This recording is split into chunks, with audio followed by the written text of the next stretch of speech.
So first magkwanta og atong frame na iPhone 16 itong so maghimo tag rectangle sa shape, then i-copy lang siya nato sa pikas kay mo na siya itong himuon sa atong icon. Next is mag-visit na to ang image, then ito ta sa itong i-download.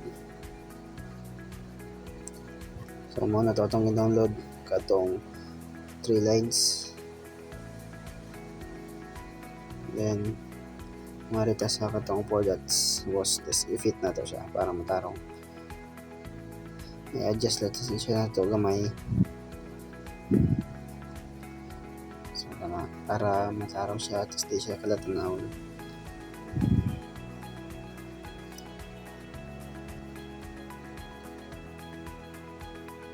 Next is nga gyapon to sa image, same process lang. Kita na to katong i-download nga triple dot, then ito gyapon to sa 4 dot dito sa ilawom, then i-fit gyapon siya na to. So di pa man siya tarong, santang tarongon para maayo siya. So ato siyang kabiyon ng usari para matarong siya na to, i-align mga line siya na to og tarong. Yan ito sa image, balik na to. So muna to ato nang i-copy para matarong na siya. So muna to, fit na to, okay na siya.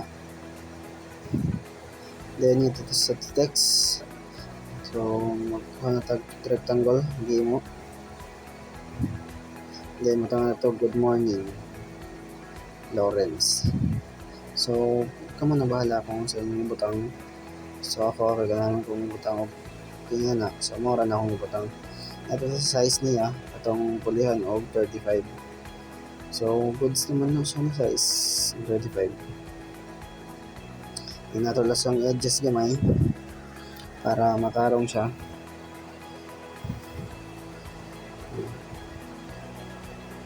Isang tarongon, then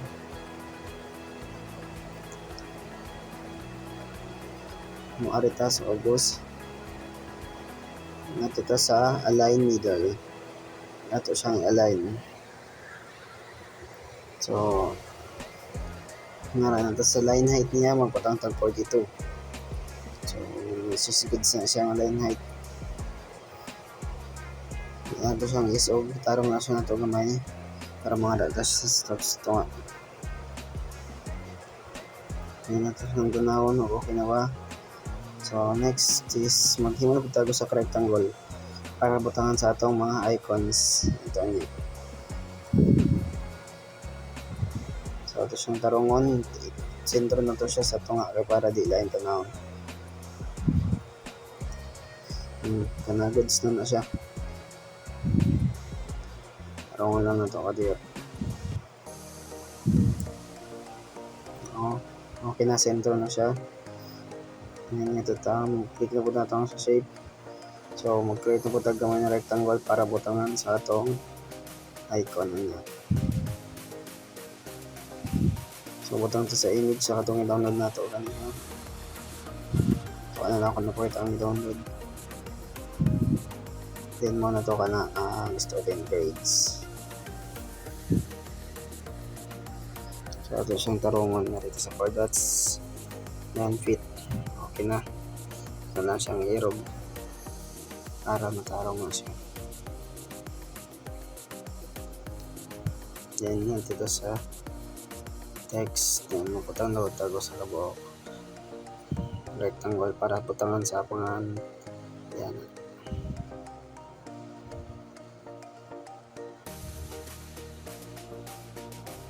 Okay na, student grades.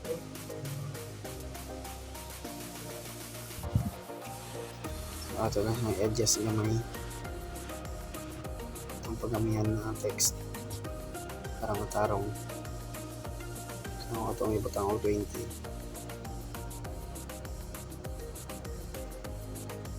So tarong dako man 20 ki 16 na lang ito, hindi nga siya masigo. Ang tarongon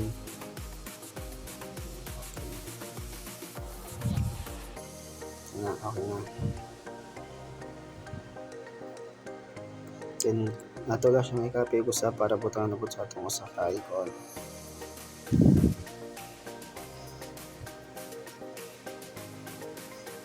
Magpipinapod ako sa balik pagkan ka icon na natong himuon para sa ato ang wireframes, mockup wireframes.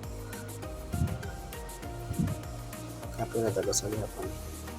So open na siya raw. Then copy wrap na natin siya. Tapos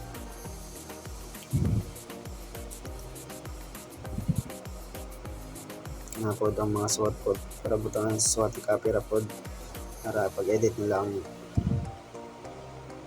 silang tarongon para masentro siya sa tunga. Then next copy ra gyapon, same process lang.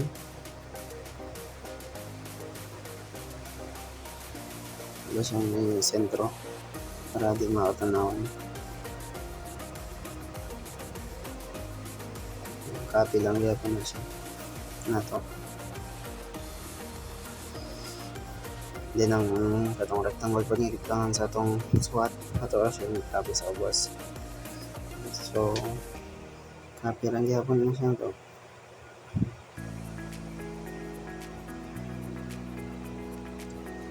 Next copy na siyang pulihan sa atong ipang download.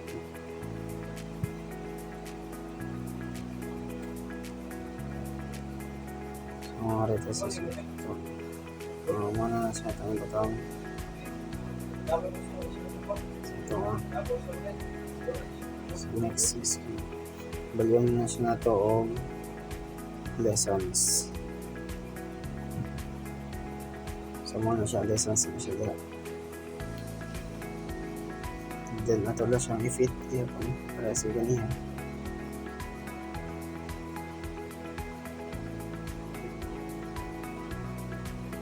Ang tawag na ito parang fit na ito ang itong lessons. Okay na. And next is ubos na po na mag-edit. So mga tao na po itong i-download na mga image. So mga image siya. Ano ba tang sa pangkatulo. The next is atong butang atong edit siya sa sections. So ano siya. Then ang sa ubos is ang subjects.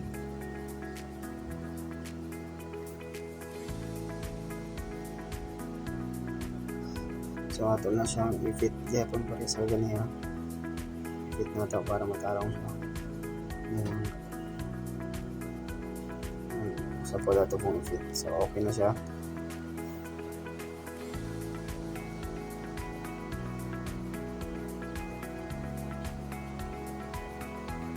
So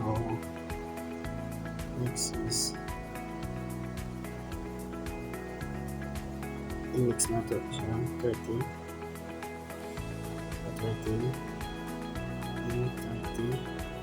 corner na niya, corner radius 30 lang ito yung butang.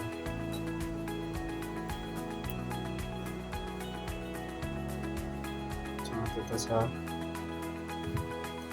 dito may tagtabang. So magpa-suggest sa colors that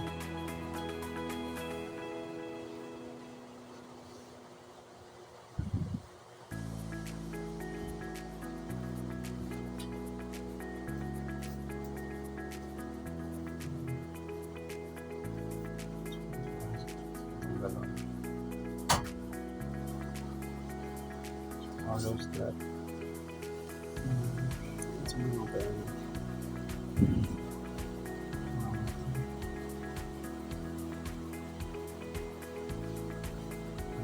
Paano lang yung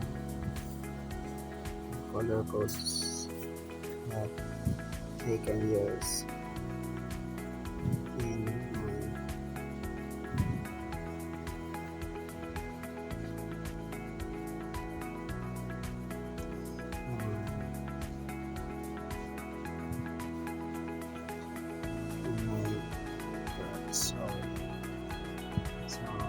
siya ang mga kanina color.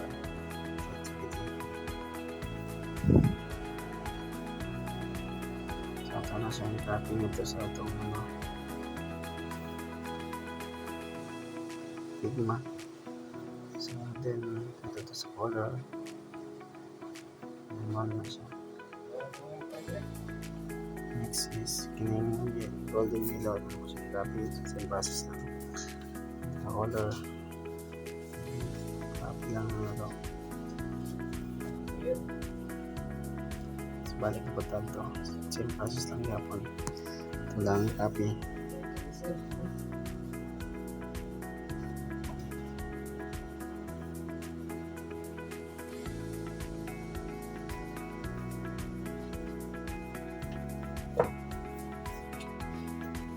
Copy paste lang na siya. O sumuno na siya. Gawa sa itong color na copy. Then next is nag-prepare po yung photo sa subjects.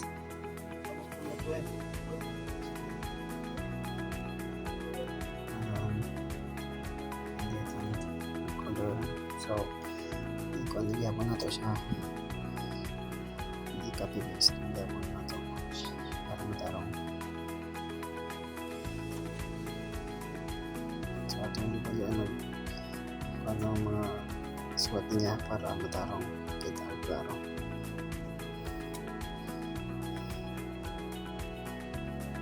So, same process lang.